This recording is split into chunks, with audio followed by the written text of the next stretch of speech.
कृष्णाय वासुदेवाय हरे परमात्मने प्रणतक्लेशनाशाय गोविंदाय नमो नमः। सर्वमंगलमांगल्ये शिवे सर्वार्थ साधिके शरण्ये त्र्यंबके गौरी नारायणी नमोस्तुते। सर्वमंगलमांगल्ये शिवे सर्वार्थ साधिके शरण्ये शुभदे माते जन्मभूमि नमोस्तुते। भारत माता की जय। मातृ संस्कार समागम के इस पवित्र व्यासपीठ पर उपस्थित उत्तराखंड के सम्माननीय मुख्यमंत्री श्रीमान पुष्कर सिंह जी धामी, विश्व मांगल्य सभा की जनप्रतिनिधि संपर्क विभाग से जुड़ी हुई तथा धामी जी की सहधर्मचारिणी सौभाग्यवती गीता धामी जी, विश्व मांगल्य सभा के मार्गदर्शक माननीय प्रशांत जी हरताळकर, विश्व मांगल्य सभा की जनप्रतिनिधि संपर्क विभाग की संयोजिका सौभाग्यवती अनुराधा जी, विश्व मांगल्य सभा की राष्ट्रीय सहसंगठन मंत्री माननीय पूजा जी तथा उपस्थित ज्येष्ठ श्रेष्ठ माता भगिनी सज्जन, आज हम सुबह से 2-3 सत्रों में विश्व मांगल्य सभा के मातृ संस्कार समागम इस विषय को जानने की कोशिश कर रहे हैं। बार बार हम एक विषय पर गहराई से सोच रहे हैं कि मां का निर्माण, ये विषय बार बार हमारे सामने आ रहा है। अच्छी मां का निर्माण, अच्छी मां का निर्माण माने क्या? कोई बोल रहा है अच्छी, सब तो मां अच्छी होती है, और कौन सी अच्छी मां चाहिए? तो निश्चित ही माता कोई बुरी नहीं होती है, किंतु विश्व मांगल्य सभा को अपेक्षित जो मां है, जिन माताओं के नाम गीता जी ने अपने भाषण में लिए, वैसी मां विश्व मांगल्य सभा को अपेक्षित है। ये जो शब्द है मातृ, हम बार बार मातृशक्ति, मातृ संस्कार, ये मातृ शब्द का उच्चारण करते हैं। ये मातृ शब्द आया कहां से है?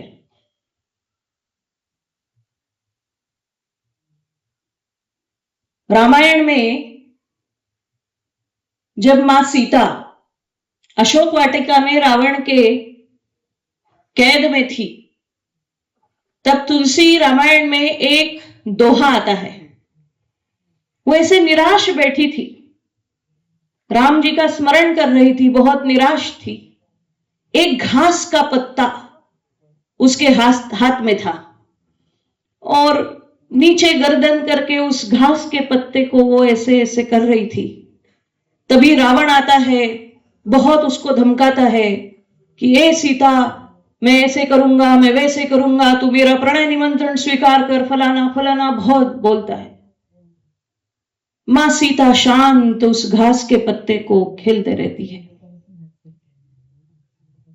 और उस रावण का सब बात होने के बाद मां सीता बोलती है, देख रावण, ये जो घास का पत्ता मेरे हाथ में है ना, ये घास का पत्ता भी मैं तेरी तरफ पूर्ण क्षमता से फेंक दूं तो तू भस्म हो जाएगा। मैं बस मेरे पति का पराक्रम सिद्ध हो, इसके लिए शांत बैठी हूं। वहां से ये शब्द तैयार होता है मातृ, माने मातृणवत। तृण का अर्थ होता है घास के पत्ते समान। किसी भी महिला को घास के पत्ते समान हल्का मत समझो, इसका अर्थ है मातृणवत, मातृ। जब हम महिला को महिला कहते हैं, महिला का अर्थ क्या है? मही का अर्थ होता है पृथ्वी। पृथ्वी माने मही, जो पृथ्वी जैसी है, जो भूमि जैसी है, जो सृजन करती है, जो निर्माण करती है, जो सहती है, जो आधार देती है, ये सारे गुण एक महिला में और पृथ्वी में समान है, इसलिए उसको महिला, पृथ्वी जैसी, इसलिए उसको महिला कहते हैं। इसलिए हम माता कहते हैं। माता से ही शब्द तैयार होता है माटी, मिट्टी। जो अपने मत के अनुसार अपने परिवार का और अपने समाज का भी मत निर्माण कर सकती है, उसे माता कहते हैं। पूजा जी ने बताई थी व्याख्या।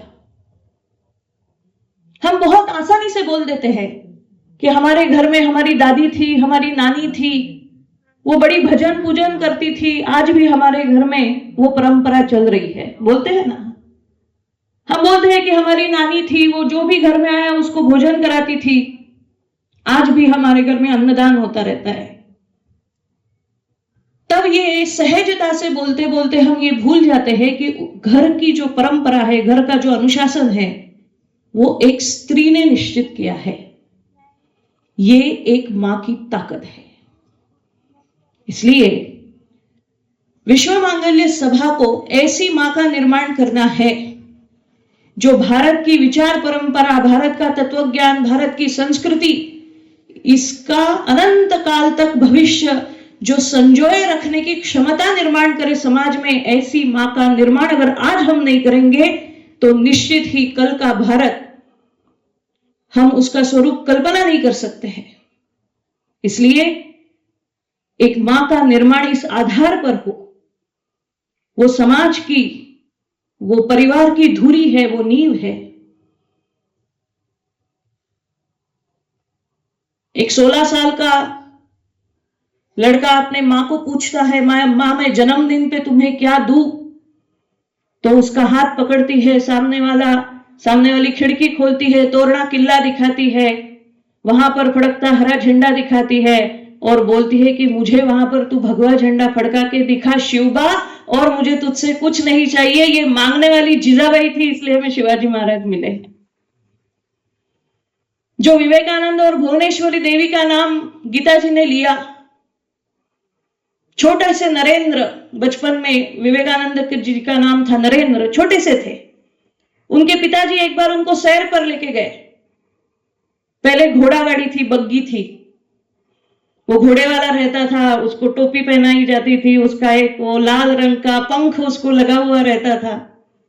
एक बार पिताजी लेके गए, ये बड़े राजनीतिज्ञ का बंगला है, ये बड़े कलेक्टर का बंगला है, ये बड़े न्यायाधीश का बंगला है, बड़े बड़े अफसरों के बंगले उनके पिताजी उनको दिखा रहे थे। घर आए, पिताजी नरेंद्र को पूछते हैं कि मैंने तुझे इतने बड़े बड़े अफसरों के बंगले दिखाए, तुझे बड़ा होकर इनमें से क्या बनना है? छोटा सा नरेंद्र वो घोड़े वाले से बड़ा आकर्षित हुआ था। वो बोलता है मुझे ना वो घोड़े वाला बनना है। पिताजी एक थप्पड़ लगाते हैं। ये सारा चित्र उनकी मां भुवनेश्वरी देवी दूर से देख रही थी। मां नरेंद्र को पास बुलाती है, उसकी आंखें पोंछती है और उसका हाथ पकड़ के एक दीवार की तरफ ले जाती है। दीवार पर एक चित्र टंगा हुआ रहता है। चित्र था महाभारत के भगवान श्री कृष्ण और अर्जुन का चित्र। मां बोलती है, देख नरेंद्र, अगर तुझे घोड़े वाला बनना है ना, इसके जैसे घोड़े वाला बन जो सारे विश्व का सारथ्य कर सके। ऐसी मां,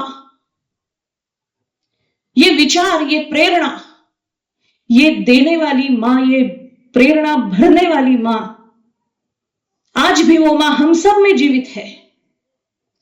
आज भी वो मां हमें ढूंढनी पड़ेगी। आज भी उस मां को हमें प्रेरित करना पड़ेगा कि ये तुम्हारी ताकत है, ये मां के वात्सल्य की ताकत है।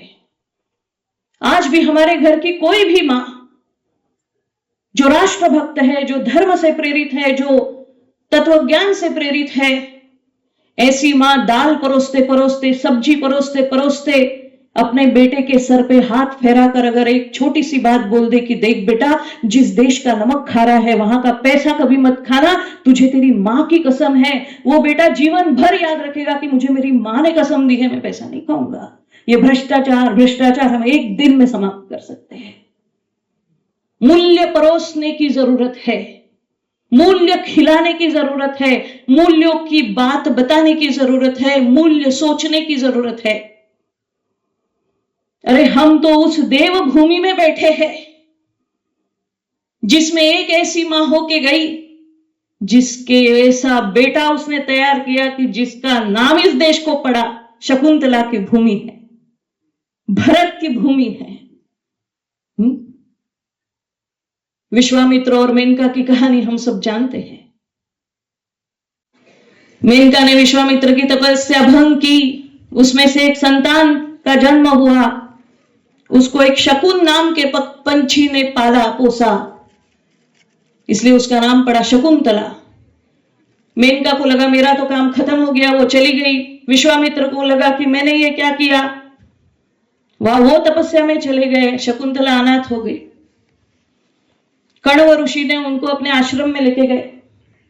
आज भी वो आश्रम आपको कोटद्वार में दिखेगा। हम तो पढ़ते हैं, पूरे देश में ये कहानी सुनी जाती है। तो वहां वो बड़ी हुई, उसको भी दुष्यंत मिला, उसको भी एक बेटा हुआ, उसका नाम था भरत। ऐसा पाल पोस के बड़ा किया, ऐसे संस्कार दिए, पूरे भारतवर्ष को एकत्रित करने वाला भरत। आज भी भारत का नाम उस भरत से पड़ा है। उसी भरत के चरित्र से प्रेरणा लेकर चाणक्य ने चंद्रगुप्त के समय पूरा भारतवर्ष, अखंड भारत का विचार इस देश में रखा। यही उत्तराखंड ने दिया हुआ एक बहुत बड़ा संदेश इस देश को है। ये सही मायने में देवभूमि है, किंतु ये बॉर्डर स्टेट भी है, इसलिए हम सब की जिम्मेदारी बहुत बड़ी है। आज भी विश्वामित्र और मेनका गली गली में है। आज भी शकुंतला डस्टबिन में मिलती है।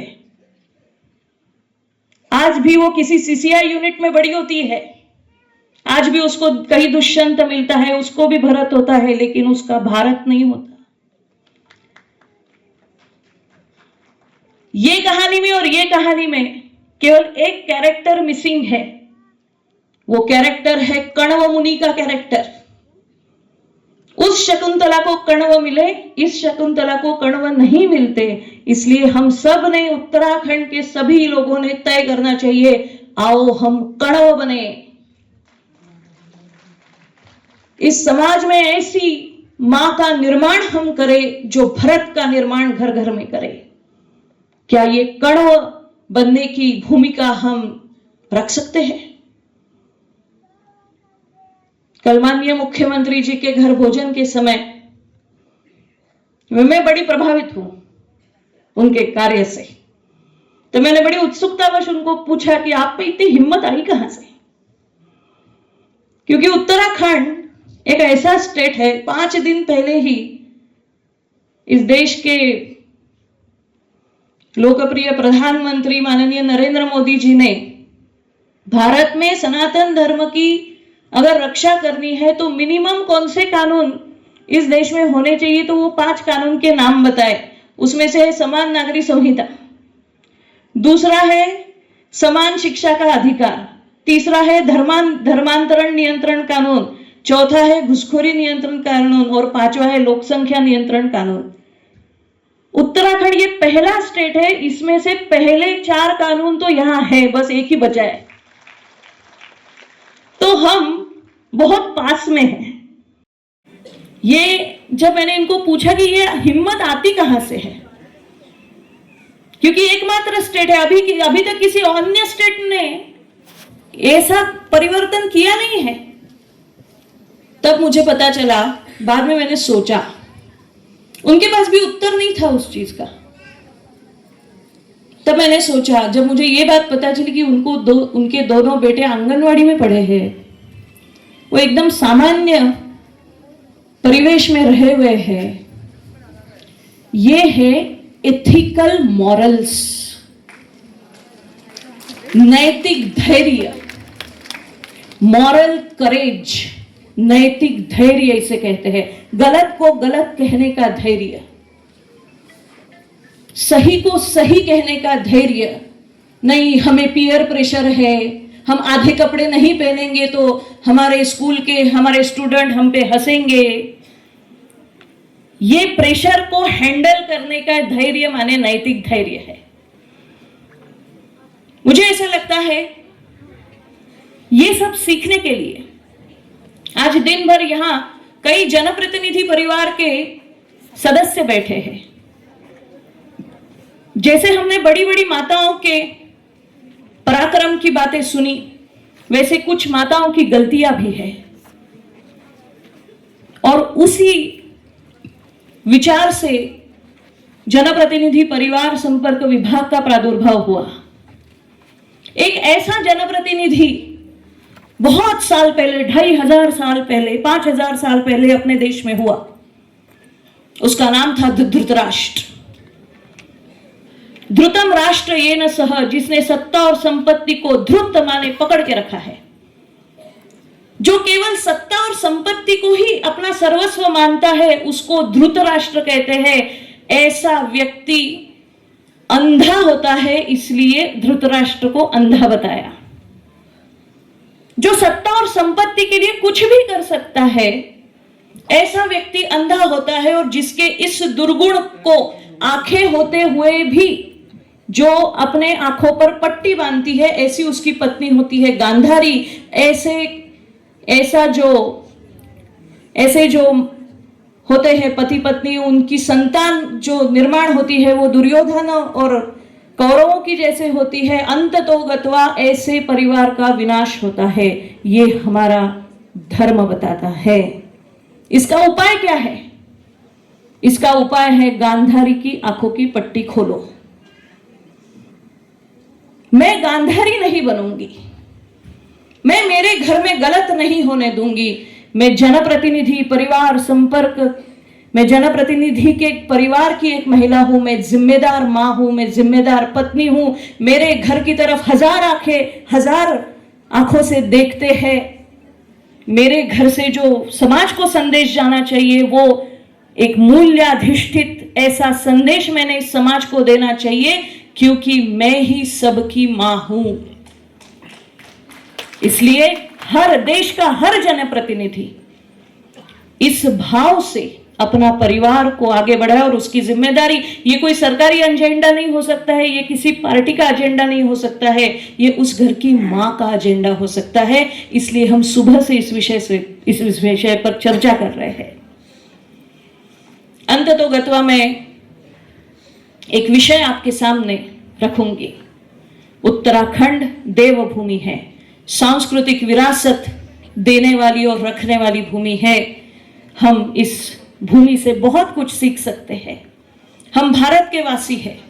अगर फिर से इस देश में संस्कृति का एक आंदोलन खड़ा करना है, तो हमें 6 भ याद रखने पड़ेंगे।